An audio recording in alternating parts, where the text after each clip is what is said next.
एक गरीब ड्राइवर की बदली तकदीर। गुजरात के सूरत शहर में रामलाल नाम का एक टैक्सी ड्राइवर रहता था। वो दिन भर सड़कों पर यात्रियों को ढोता, लेकिन फिर भी उसकी कमाई इतनी कम थी कि 2 वक्त की रोटी जुटाना मुश्किल था। उसकी पत्नी सरिता बीमार थी और बेटा छोटू पढ़ना चाहता था, लेकिन फीस के लिए पैसे नहीं थे। रामलाल हर दिन मेहनत करता और रात को शिव मंदिर के सामने बैठकर प्रार्थना करता, भोलेनाथ मेरी तकदीर बदल दो ताकि मेरे बच्चे भूखे ना रहें। लेकिन उसकी हालत जस की तस बनी रही। गली के लोग उसका मजाक उड़ाते, अरे रामलाल, भगवान को याद करने से पेट नहीं भरता, पैसे कमाने पर ध्यान दे। लेकिन वो मुस्कुरा कर कहता, महादेव मेरी सुनेंगे, बस सही समय का इंतजार है।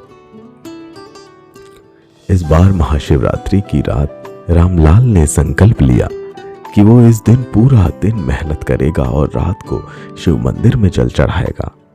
वो टैक्सी लेकर खड़ा था कि अचानक एक वृद्ध साधु उसकी गाड़ी के पास आए और बोले, बेटा मुझे शिव मंदिर तक छोड़ देगा? रामलाल बोले, बाबा मेरे पास ज्यादा पैसे नहीं हैं, लेकिन मैं आपको मुफ्त में मंदिर तक छोड़ दूंगा। साधु मुस्कुराए और गाड़ी में बैठ गए। रास्ते में उन्होंने कहा, बेटा महादेव अपने भक्तों की परीक्षा लेते हैं, लेकिन उनकी मेहनत कभी व्यर्थ नहीं जाती। रामलाल ने कुछ नहीं कहा, लेकिन मन में ये शब्द गूंजते रहे।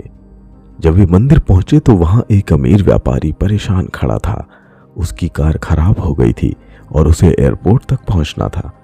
रामलाल ने आगे बढ़कर कहा, साहब मेरी गाड़ी पुरानी है, लेकिन आपको एयरपोर्ट तक पहुंचा दूंगा। वह व्यापारी उसकी ईमानदारी देखकर खुश हुआ और टैक्सी में बैठ गया। रास्ते में उसने रामलाल से पूछा कि तू इतनी गरीबी में भी शिव जी पर इतना विश्वास क्यों रखता है? रामलाल ने जवाब दिया कि साहब महादेव की भक्ति ही मेरी असली धन है। मैं गरीब हो सकता हूँ, लेकिन उनकी कृपा से मैं कभी भूखा नहीं सोता।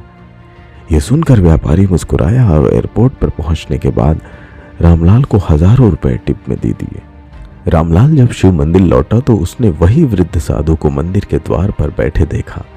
जैसे ही वो उनके पास गया, साधु ने उसका हाथ पकड़कर कहा, बेटा महादेव तेरी मेहनत से खुश हैं, कल से तेरा जीवन बदलने वाला है। रामलाल कुछ समझ नहीं पाया, लेकिन उसने साधु के पैर छूकर आशीर्वाद लिया।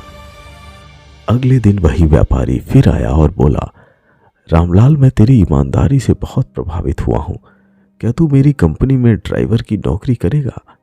रामलाल की आंखों में आंसू आ गए। यह महादेव की कृपा थी। अब उसे हर महीने अच्छी तनख्वाह, अपने बेटे की पढ़ाई के लिए पैसे और पत्नी के इलाज के लिए सहायता मिलने लगी। कुछ ही महीनों में उसने अपनी खुद की नई टैक्सी खरीद ली और उसका जीवन पूरी तरह बदल गया। अब जो लोग उसका मजाक उड़ाते थे वही कहते थे, ये सच में महादेव अपने भक्तों को कभी खाली हाथ नहीं छोड़ते। रामलाल ने हर साल महाशिवरात्रि पर 100 गरीब लोगों को भोजन करवाने का संकल्प लिया। ईमानदारी और मेहनत का फल जरूर मिलता है। सच्ची भक्ति से भगवान को प्रसन्न किया जा सकता है। अगर विश्वास अटूट हो तो तकदीर बदलने में देर नहीं लगती।